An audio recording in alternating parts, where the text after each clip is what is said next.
مل جائے گا، اور آخر کار ذلت و رسوائی اور محتاجی و بے نوائی ان سے چمٹا دی گئی، اور وہ اللہ کے غضب میں گرفتار ہو گئے۔ یہ اس لیے کہ وہ اللہ کی آیتوں سے انکار کرتے تھے اور اس کے نبیوں کو ناحق قتل کر دیتے تھے، یعنی اس لیے کہ نافرمانی کیے جاتے اور حد سے بڑھے جاتے تھے۔ جو لوگ مسلمان ہیں یا یہودی یا عیسائی یا ستارہ پرست، یعنی کوئی شخص کسی قوم و مذہب کا ہو، جو اللہ اور روز قیامت پر ایمان لائے گا اور عمل نیک کرے گا، تو ایسے لوگوں کو ان کے اعمال کا صلہ اللہ کے ہاں ملے گا، اور قیامت کے دن ان کو نہ کسی طرح کا خوف ہوگا اور نہ وہ غمناک ہوں گے۔ اور جب ہم نے تم سے عہد کر لیا اور کوہ طور کو تم پر اٹھا کھڑا کیا اور حکم دیا کہ جو کتاب ہم نے تم کو دی ہے اس کو زور سے پکڑے رہو، اور جو اس میں لکھا ہے اسے یاد رکھو تاکہ عذاب سے محفوظ رہو، پھر تم اس کے بعد عہد سے پھر گئے،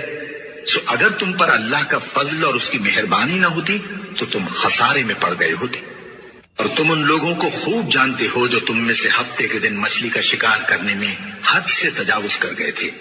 تو ہم نے ان سے کہا کہ ذلیل و خوار بندر ہو جاؤ، اور اس قصے کو اس وقت کے لوگوں کے لیے اور جو ان کے بعد آنے والے تھے عبرت اور پرہیزگاروں کے لیے نصیحت بنا دیا۔ اور جب موسیٰ نے اپنی قوم کے لوگوں سے کہا کہ اللہ تم کو حکم دیتا ہے کہ ایک بیل ذبح کرو، وہ بولے کیا تم ہم سے ہنسی کرتے ہو؟ موسیٰ نے کہا کہ میں اللہ کی پناہ مانگتا ہوں کہ نادان بنوں۔ انہوں نے کہا کہ اپنے پروردگار سے التجا کیجئے کہ وہ ہمیں یہ بتائے کہ وہ بیل کس طرح کا ہو۔ موسیٰ نے کہا پروردگار فرماتا ہے کہ وہ بیل نہ تو بوڑھا ہو اور نہ بچڑا، بلکہ ان کے درمیان یعنی جوان ہو، سو جیسا تم کو حکم دیا گیا ہے ویسا کرو۔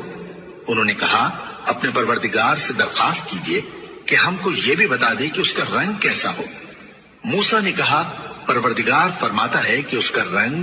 گہرا زرد ہو کہ دیکھنے والوں کے دل کو خوش کر دیتا ہو۔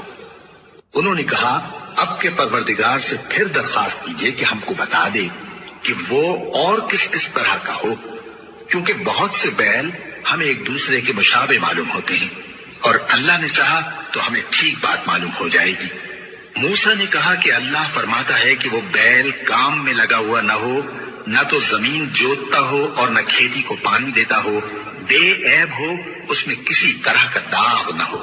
کہنے لگے اب تم نے سب باتیں درست بتا دی۔ غرض بڑی مشکل سے انہوں نے اس بیل کو ذبح کیا، جبکہ وہ ایسا کرنے والے لگتے نہ تھے۔ اور جب تم نے ایک شخص کو قتل کیا تو اس میں باہم جھگڑنے لگے، حالانکہ جو بات تم چھپا رہے تھے اللہ اس کو ظاہر کرنے والا تھا۔